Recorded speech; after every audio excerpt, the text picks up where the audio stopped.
Hi, it's Simon here from iJumpTV. Last week we had Karen Stocks from YouTube Australia, and she was talking about basically YouTube for marketing. We're continuing that conversation today. We're covering, what are some great case studies, and in fact they come from New Zealand, which is awesome. We also look at the different options depending on what you want to use YouTube for. So if you're a marketer, you want to reach people as a marketing channel. If you're a video maker and you want to monetize what you do, there are some great options here. So away with it. Karen, what are some other things that are happening in online video search, online advertising? So I think some of the great things that we're seeing, especially from a New Zealand perspective, is a couple of best case examples we're using is the Nothing to Hide in New Zealand, which you probably know all about. That it's just an amazing use of video content connecting with the customer, just very, very integrated. They had TV. So I think where we're seeing best practice is those guys that integrate across all their platforms and have the same messaging and using a program or a video that engages with them.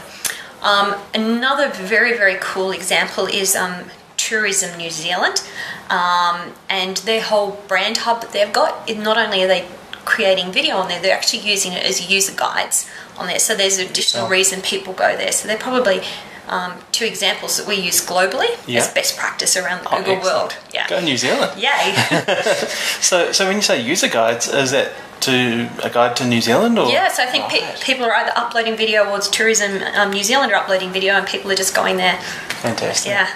I guess it goes much more beyond just marketing as selling and more as something useful. Yeah, so it's like, I think what we're seeing is people are actually on the channel engaging with New Zealand, getting a feel of what New Zealand is without even going there. Fantastic. That's great.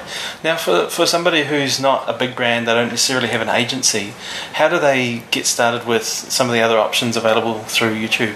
So anyone can set up a Google AdWords account as you would with search, and you can target YouTube.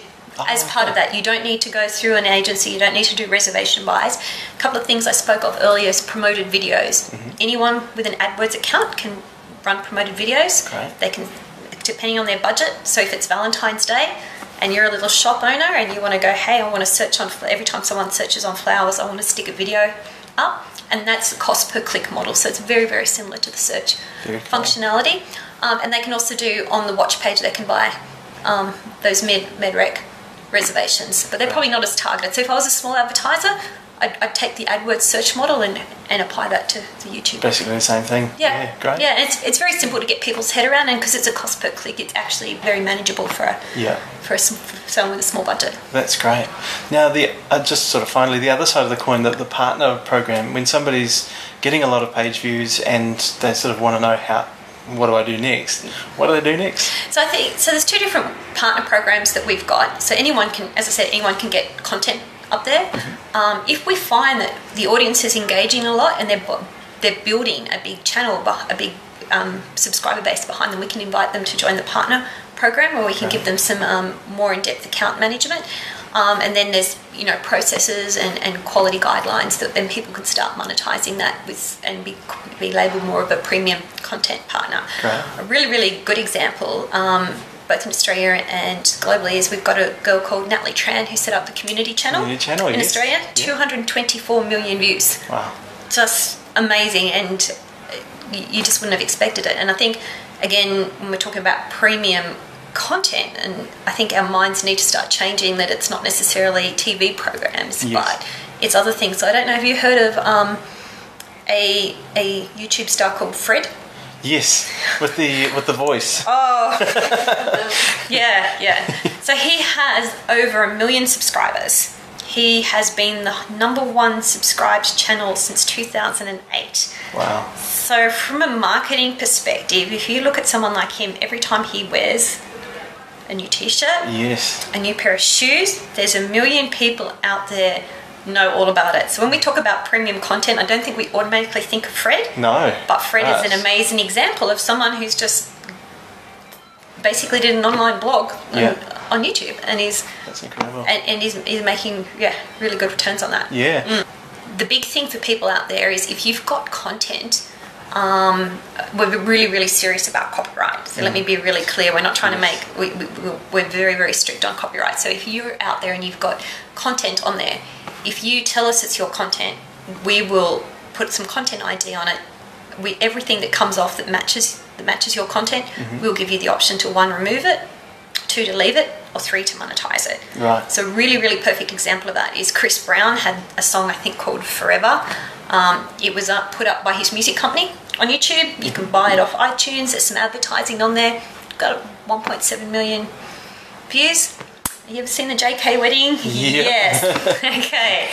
So they used the Chris Brown song. Right. Yes. However, it was copyrighted to the music company because they didn't own that. Yeah. So what the music company did is say, well, we're going to monetize that now, which they do. Great. And it has, 47 million views now, and that's 47 monetizable views to the music company because of the content ID system, and we gave them the ability to either pull the video down because it was using copyrighted material or to monetize that. Brilliant. What a good choice. Yeah.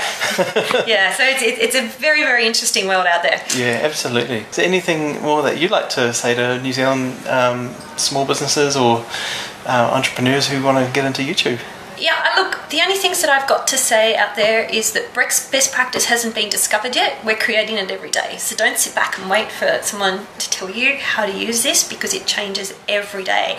And it's what we're finding is it's the people that are willing to try, that are willing to test, that see the best results. So I would say with any marketing campaign, remember who your target audience is, what you're trying to achieve, test and measure and refine. Those rules of basic marketing don't change on the YouTube platform. How you actually deliver your message does, but just keep to those core basics and you should be fine.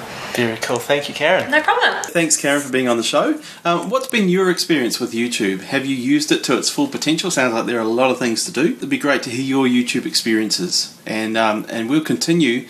Next week we've got some real life social media storytelling from Anna Connell from the Auckland Theatre Company, how she's using social media. iJumpTV is brought to you by Sci, Social Media Consultancy. Find out what we do at sciengage.com and find out what's happening in social media in New Zealand and around the world at iJump.co.nz. See you later.